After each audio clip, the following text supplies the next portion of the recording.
Welcome, beautiful people, to the Astro podcast, the show where we provide practical solutions to modern day problems using the synchrony of astrology and the chakras, all from a Black ancestral perspective. I'm Coach Hekaimaak. And I'm Mama Aki Pepper. And we are priests of the Ra tradition of ancient Kemet. And on today's show, we will be talking about the Astro philosophy grounded in the Ra tradition. You've heard us speak about ancestral ways, about ancestors, and something we wanted to clarify right here at the beginning is that when we refer to our honored guardian ancestors, when we refer to our ancestral ways, we are not pining for the good old days or romanticizing the past or wishing that we could kind of just go back. What we value from our ancestors is the values that show through the ways that they live, and bringing those values into today and living and thriving in today's society. So that's just something that I wanted to start us off with as we delve into the Astro philosophy. So let's delve into how our ancient Kemetic ancestors define morality. Because, of course, morality is the basis for most religious and spiritual systems. So, how exactly did our ancient ancestors in Kemet define morality? Well, yes, morality was defined through Ma'at, and Ma'at means law, right? It also means order, and the opposite of Ma'at is Isfet, which means disorder. So all traditions were trying to do their best to live in harmony with order, create order, build order. That includes the people, everybody down from the king, the queen mothers, all the way down to the average person, was trying to build order, maintain order, and keep disorder at bay as much as possible. I like to make things practical, so I want to give a quick example of Ma'at and Isfet in a present day scenario. I've been studying farming a lot the last couple of years. Yes, you have. Shout out to Leah Penniman, Farming While Black, really excellent book. But the example I'm thinking of is in farming, you have a choice of what you can use to help really your vegetables, your plants to grow and thrive. And you can choose chemical fertilizers, right? And you can also choose chemical pesticides to clear those worms, and because everybody's competing for the good food. Okay, it's a fight to keep those vegetables for yourself. So you can go the chemical route that destroys the biology in the soil, that kills the beneficial insects, even though it might kill the bad ones. It's poisoning the food, because if it kills the little insects, we know that it is not good for us, right? But that's a method that you can go, and you can say, well, I get bigger yields this way, and it is solving one of my problems, but because it's creating all those other problems, that will be seen as Isfet. It's creating actually more disorder than order.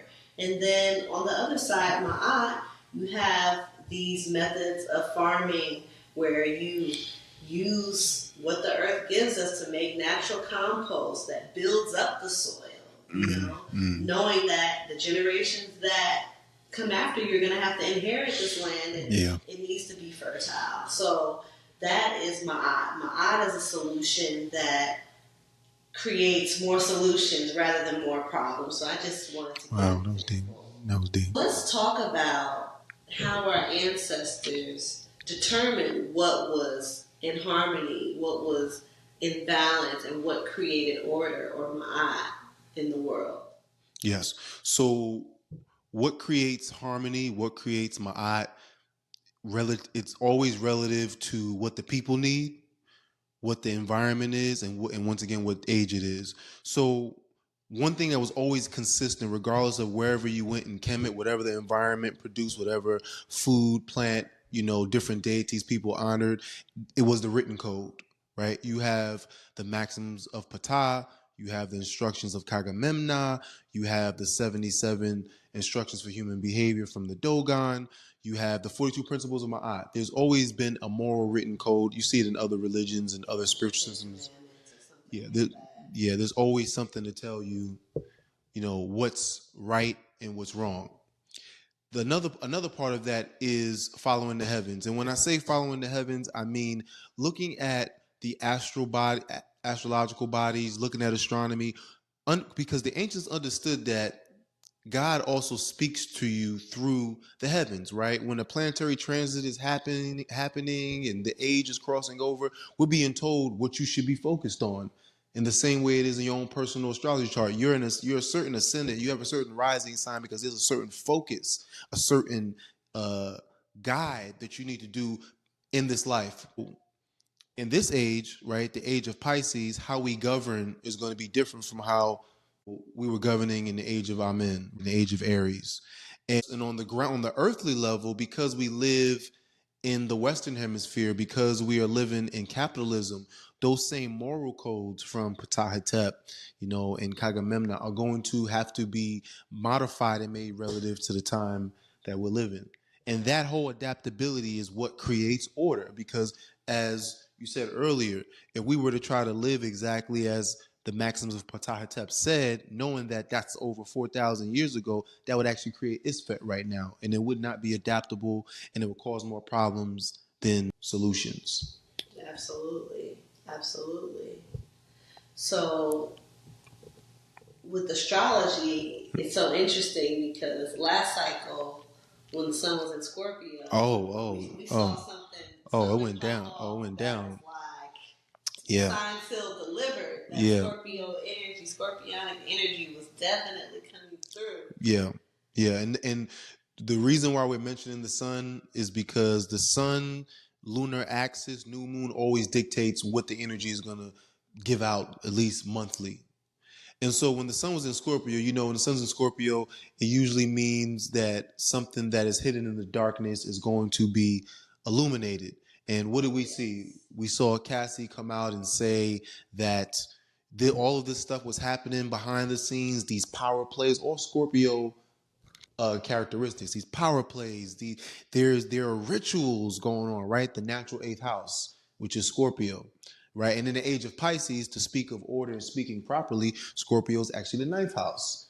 And that brings in the idea of mentors. And what do we hear everywhere about Diddy and about even Christian Keys and possibly it being Tyler Perry? Is this idea of, we trusted these mentors and they took advantage. They were power plays, right? So that was a way that the heavens is telling us, well, this is about to go down. And it's not just looking at, the sun's in Scorpio, but also looking at what's actually happening on the ground to make a holistic decision, right? You have people who will just stand around and say that they're going to look to see when the stars is in the sky and that's how they're going to move. No, that's not that. For us, that would not be my eye. It must make sense with what is happening in the ground. In addition to the written moral codes and astrology following the movement of the celestial bodies and how it affects us, we also checked what will be in order and balanced by invoking our honored guardian ancestors. Yes. By invoking our Interu, or the deities that were near and dear to our different localities. Mm-hmm. And of course, that varies greatly with culture, but the commonality was that was a way to know. This is another way to check what's in harmony. Mm-hmm. And I would be remiss if I didn't mention divination, because divination is a major way. Now, this is for the heavy decisions that have heavy ramifications. The priestesses, the priests, the advisors will consult oracles. And we see different oracles across cultures, but a common practice of, I need to communicate with God, with Inter, directly. I have these means of communication. So these are all ways to make sure, because it's not just an arbitrary, I think it'll be orderly if I know. It has to have checks and balances, right? It's not having checks and balances, and it's just left up to any interpretation. That becomes very dangerous. And it will create Isfet. It will create Isfet. Let's talk about how the Raj tradition helps us to promote this order, this balance, this ma'at that we are looking to uphold, especially in today's times. Yes. So before we get more detailed about how that happens, it's very important to talk about the other side of Ra. And I'm not talking about Apep, I'm talking about Ra's feminine side. Her name is Rayet, also called Rayet Tawi. And of course, this is going to be news to most people because she's purposely left out due to the fact that the people who are interpreting the ancient texts were patriarchal. So if we want to get down to just the fundamentals, right? Of course, you read the text, you hear about the Ra priesthood, you see all the hymns to Ra, you essentially see that Ra is God, right? Well, what would be considered God. So if we had to deal with just the fundamentals, right, of dealing with Ra, we would talk about the fact that he animates everything. Life cannot happen without him. Therefore, how can it help in this age of Pisces? Is that we need more force. We need more force, right? And from just a spiritual context, right, many people's behaviors, many people's negative behaviors are due to the fact that they don't have enough force. And this is one of our issues with modern spirituality because you have teachers who are constantly berating people in a way that when they act out negatively, it's always framed as just this is just a character defect in you. When a lot of times it's just that you need to do some jumping jacks. You need to go run. You need to go work out. You need to breathe. You need a snack. How many arguments happen in relationships because somebody's hungry? Right? But then it's framed. Yeah. But then it's, it's framed in modern spirituality as, oh no, something's wrong with you. No, you can't live in the age of Pisces, which is also called the age of darkness. You can't have all these environmental toxins, the air is polluted, the water's polluted, and people are just behaving incorrectly just because they're bad people, right? So we need the force. We need the force to be purified and strengthened. Why? As I just said, the environment is very toxic with the plastics and the dead zones and the water. And then energetically, we're living in a very psychic, toxic place. What do I mean by that? You have depression levels, anxiety levels. People have more fear right now, even though we're supposed to be more advanced. You have people having way more fear, way more anxiety, way more depression than we've ever had. And those energies are out in the environment. And if you are empathic, even if you're not, you're still going to pick it up on your own aura. Also add to the fact that in America, there has been genocide in this country. There has been enslavement. There's been massive suffering of people on this land and violence. And those people have not been properly purified in terms of allowing them to pass on into the spiritual world. You read things where people talk about earthbound spirits and stuff like that. And when you read the ancient texts, they tell you that these kind of energies not dealing with these things cause isfet and disorder in the environment. So how many of you have walked through a place or walked through an environment and you have thoughts that you know for sure are not your own, right? You know it's not your own. You probably didn't even walk past a person. You just walked over a bridge, and then you find out that somebody was, violently gunned down over there, or they committed suicide and jumped off the bridge. But that spirit, that energy, that emotion of suffering is still there. So one argument is just, well, we got to purify everything. That's probably not the most realistic thing at this point. But another way to do it is just to soon. That army of purifiers Yeah. coming to help purify. You're right. You're right. Some of them are listening right now. Like they just said, "Oop, you must be talking about me." Yes, I'm talking about you. You. Right. So until we meet again, it's best to just increase the force to fight off. It's like increasing your immune system. Instead of saying, hey, I'm going to try to sweat it out all the time, it's better to just say, hey, I'm going to just increase the strength of my immune system. And that alone will push off many of the negative energies that are in the environment. The Chinese had a saying that they would say, when the yang leaves, the demons come. And that's another way of saying when your vitality is low, when it is weak, that institutes negative energies coming to eclipse you, coming to take over. Right. So how do we purify here? How do we purify and strengthen our chi, our Ra force, the force within us? Well, we primarily use a system of synchronizing astrology and the chakras. So I'm going to talk about the chakras first. I'm going to talk about the chakras first. Put your seatbelts on. right? The chakras were in ancient Kemet. The chakras started in ancient Kemet, right? You have people who are professing to be gurus, and they are starting the chakras in ancient India, right? Some even think that they're doing a service to our ancestors by saying, well, it started with the black Indians, even though there's a lot of evidence today to show what are the haplogroups of those Indus Kushites, where did they come from, and they get traced back to Kemet, right? But that's just the earthly information, right? That's just the tangible stuff. Let's look into the spiritual text and see what was said about the chakras in ancient Kemet. But before that, let's just talk about some basic clarifications on chakras, right? This idea that there's 7, this idea that there is 14. Depending on what culture you lived in, where you were in the world, different cultures, different sections within the religion use different amounts of chakras, right? The esoteric Buddhists use 4 chakras, right? The Tibetan Tanga Buddhists, they use 6 chakras. In Kemet, you mostly see 7. I've seen 9. I've seen 10. Remember, spirituality is always about making things relative. Why do the esoteric Buddhists use 5 chakras? Because that's what they need to get the work done that they need to get done. And if you're using 7 as the base, that's because that's the work that you need. So when you hear people talking about 14 chakras, well, how are you going to make that practical to life? How is that going to help people in their relationships, help them in their health? So yeah, it reminds me of the example when I mistakenly said the 5 nations, the 4 nations. It's like, understand that the water tribe is not going to do it like the fire tribe, and don't say that, well, how they're doing it is wrong or incorrect, because that kind of absolute thinking, it just gets us every time.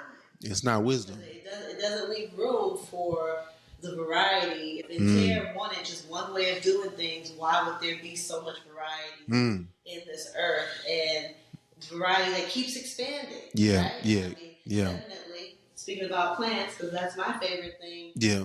The variation, even in vegetables that we like, and bananas, yeah. People talk a lot about hybrids and things. People manipulating cells in the lab, and all that stuff is pretty a lot of expect going on over there.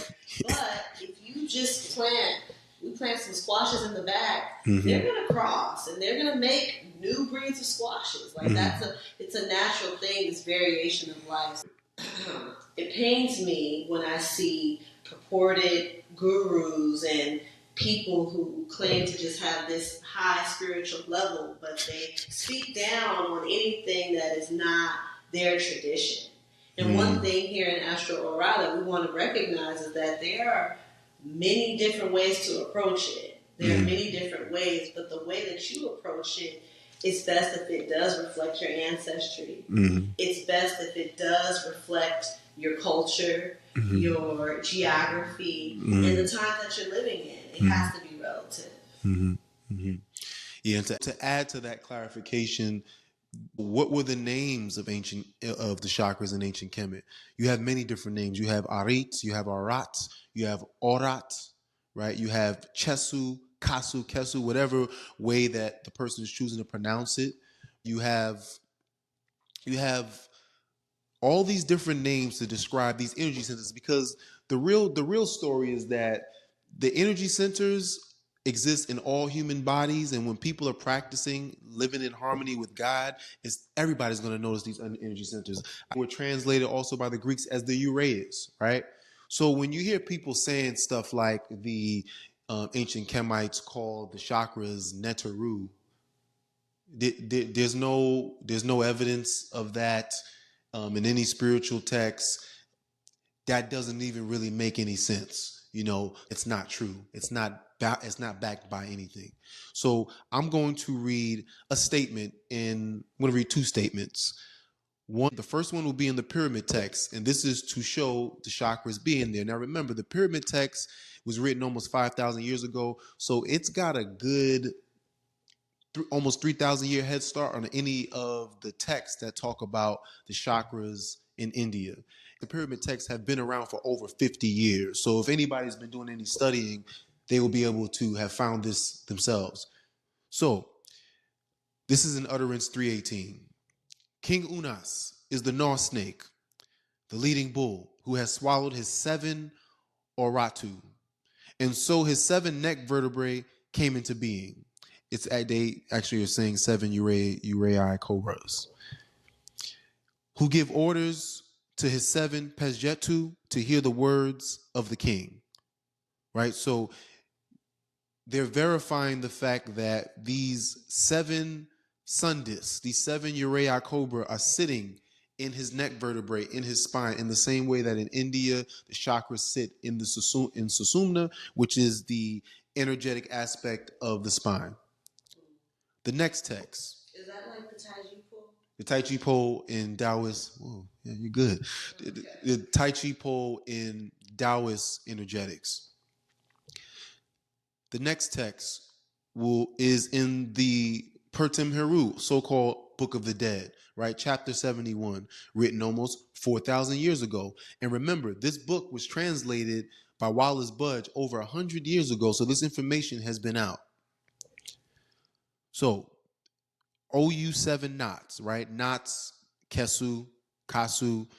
Knots were another word to describe the chakras.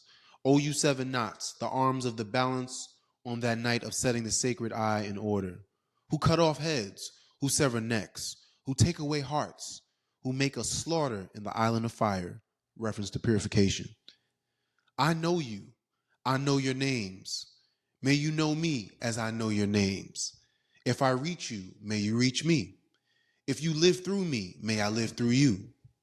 May you make me to flourish with what is in your hands, the staff which is in your grasp, a reference to the spine. May you destine me to life annually. Now, I wanted to use this particular text. There's an abundance of this information in the pyramid text and the Pertim Heru and other texts in Kemet, but I wanted to use this text because it shows a religious, a spiritual, a systematic way of honoring the chakras. Right? This is something that you would hear in a hymn where there is this exchange going on between the person in the Interu, the deities that are governing his chakras, right? And this is very important because when you hear about the chakras in today's day and age, you don't always see it associated in a very structured, it's very secular. It's like I'm going to balance or unbalance my chakra. But this shows that it was a religious practice. And this is a part of the Ra tradition. It's something that we are doing here at Astro Ra and resharing it again with the people who have followed this tradition. It's in their blood, who have reincarnated with this to do it again. Right? And we talked about synchrony with astrology. Now, how do the chakras synchronize with astrology? Well, the real question is, what is causing your chakra to be unbalanced? There's different ways. It could be stuff that you've done, stuff that you've inherited, that you can do at the base physical level. But ultimately, what's influencing issues is related to the movements of the planets. Now, you can find a lot of these texts in India. Even in the book, Laya Yoga, people have found the different systems of chakras. The author actually lays out, hey, listen, this chakra is associated with this planet. And you see different things in India.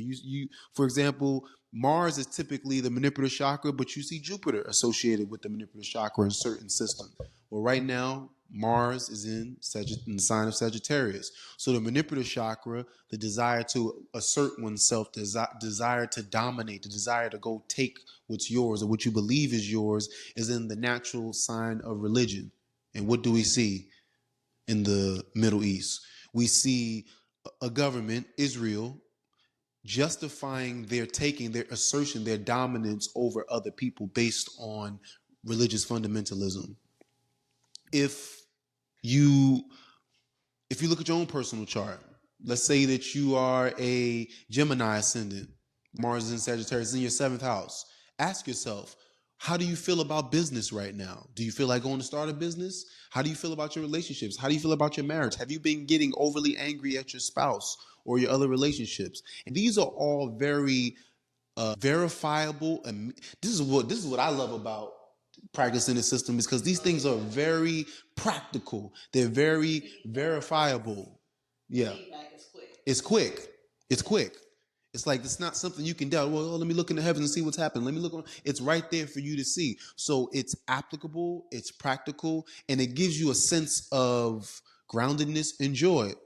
And why would it do that? It's because modern spirituality makes everything sound like it's so hard. We're not saying there's no hard work involved. We're not saying that you're going to get everything fast. But there's these all abstraction. Doesn't really help people. No, it doesn't. It doesn't. It just confuses you more. And consciousness, and you're this and you're that and you're this and you're that. And it's like, okay, how I'm going to eat today? How I'm going to feed my family today?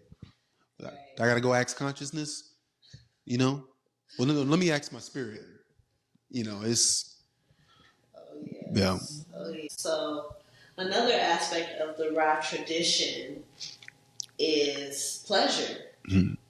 And, you know, pleasure is like almost like a curse word. Yeah. And don't you say that word. Certain modern spiritual organizations and practices, it's like you're trying to purify desire and pleasure and all of these things.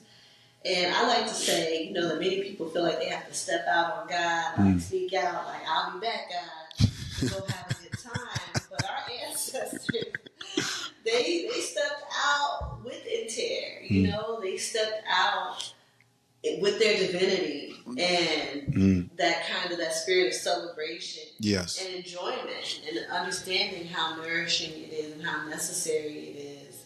It's just a part of life we don't want to give up.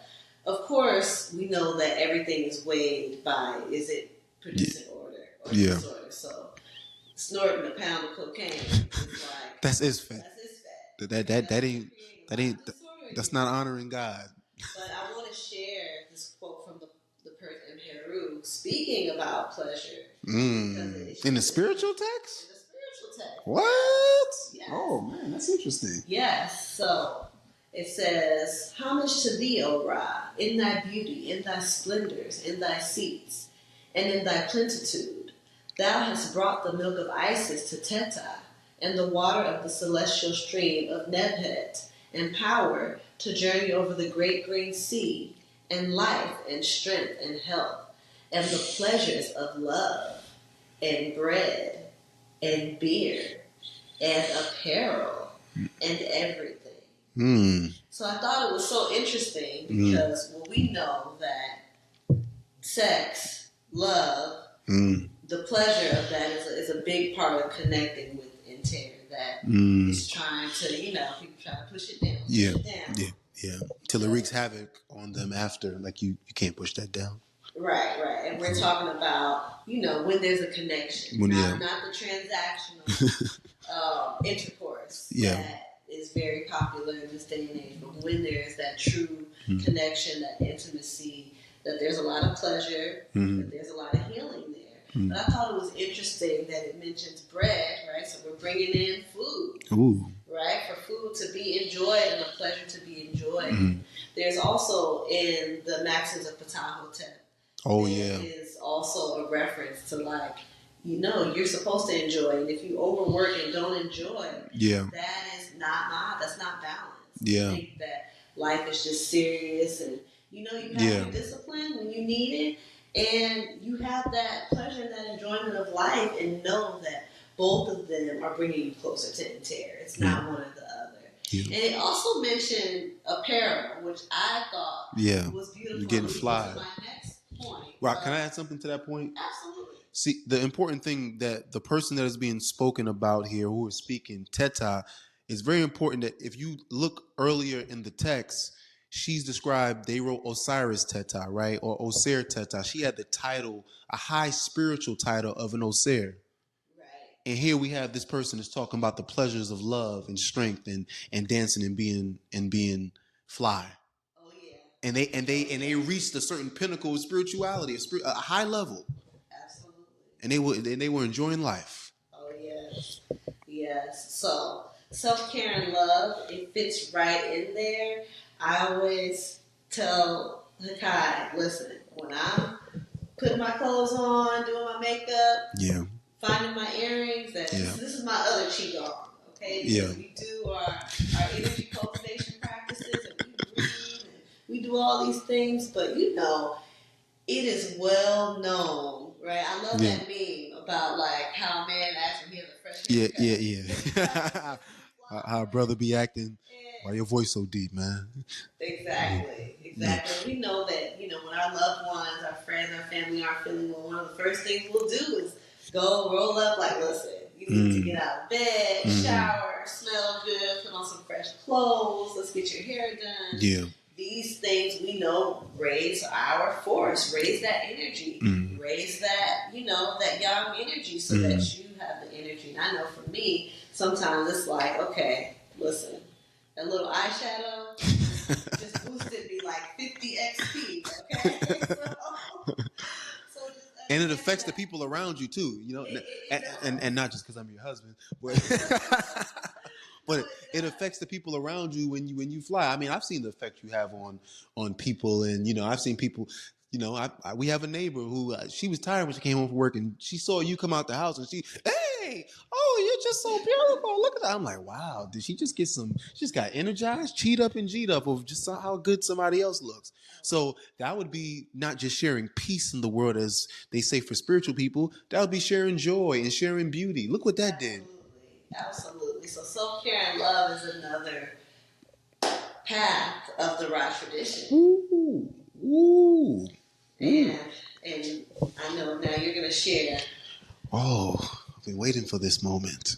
Very passionate about it. Another important part of the Raj tradition is fitness, exercise, physical exercise.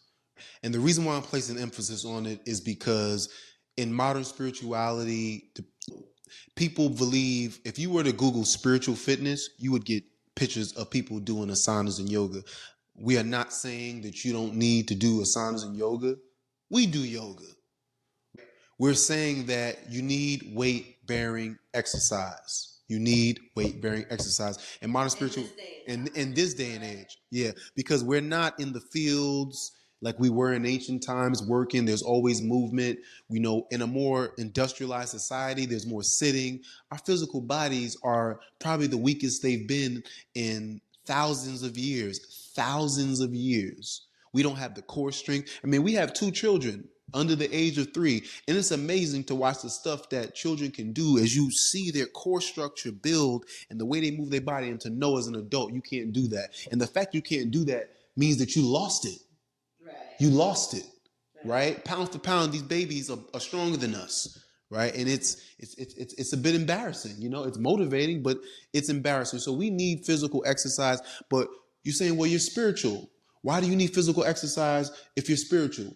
Your physical body, your muscle, your bone structure, your fascia, your body establishes the proper foundation so that the energy can come through you, right?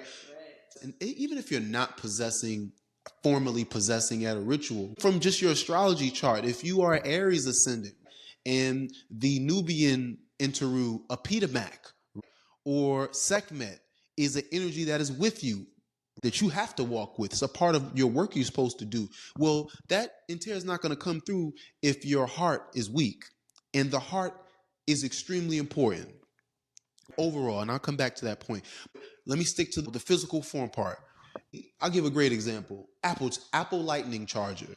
What is the difference between an Apple Lightning charger and the charger you would get at the 7-Eleven? Why does the Apple Lightning charger charge it so fast? They're the same size. They look the same. It's because of the quality of the material that went into creating the Apple Lightning charger, which gives it the ability to generate more charge, more force.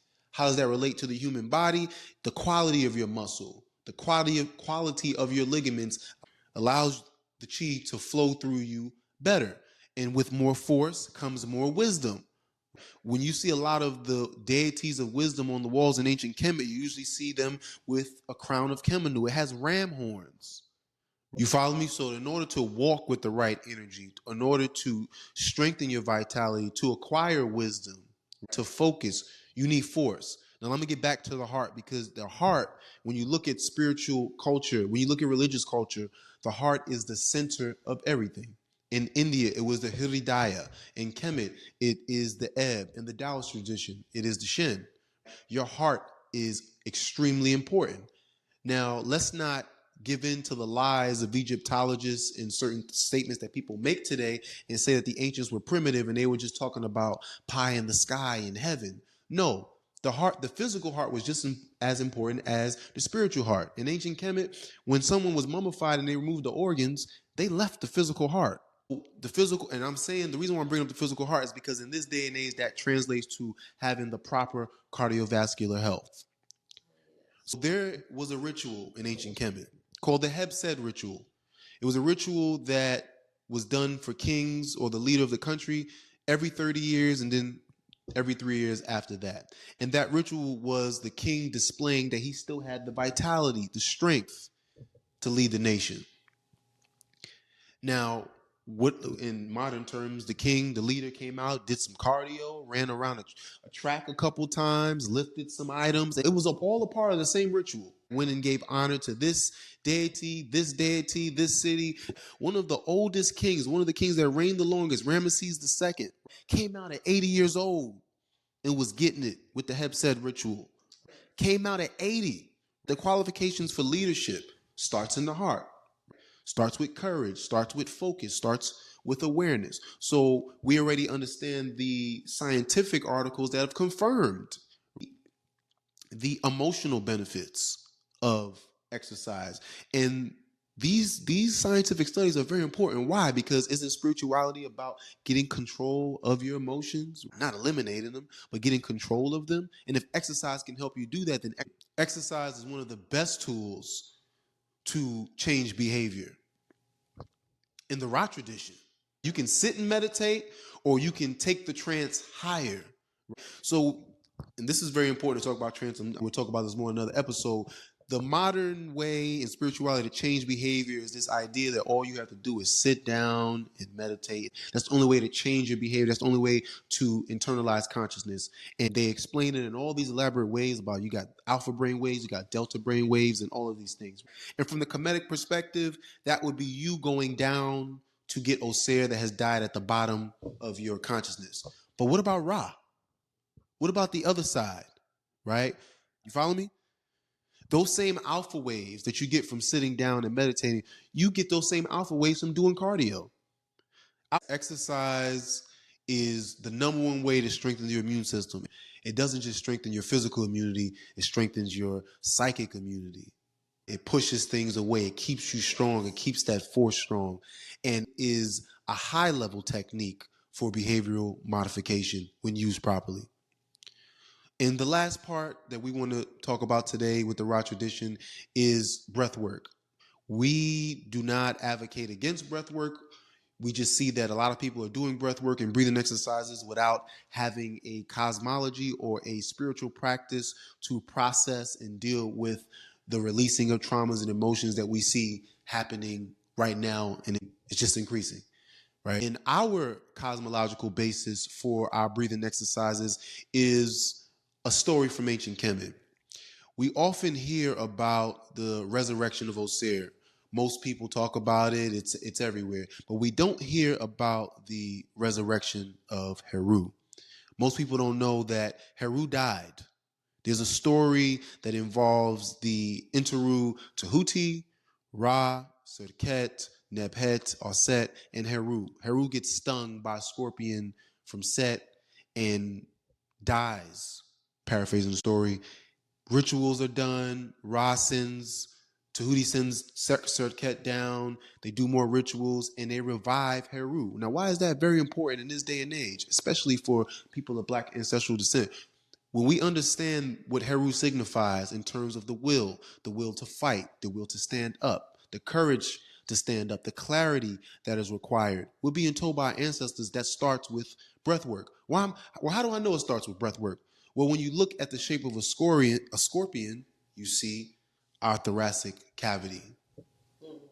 So that is as above, so below. None of this stuff is just how they try to paint it as just this mythology that's just in the heaven, and this is what they meant, and this is just symbology. It's very practical and down to earth. And the people that are sharing it and not revealing that, they are regrettably misinformed, or they're just purposefully misleading you. With all that we've shared today, what you can look forward to us sharing in the future is our divine fitness programs, our guided breath work, aligning with the chakras and astrology, Black ancestral nutrition, and the psychic protection and purification class coming soon. Protect your energy, protect your energy, protect your energy. That's right. So thank you so much for tuning in with us. If you like what you heard, if you like what you saw, please like, comment, share, and subscribe. If you feel like this episode made your heart burn, it lit a fire in you, and I'm not talking about the haters that are going to be, I'm not talking about that kind of fire. I'm talking about the fire of courage, of happiness, of like, you know what? This is my way. I have done this before. We look forward to building with you, and there's more to come. Take care. Peace.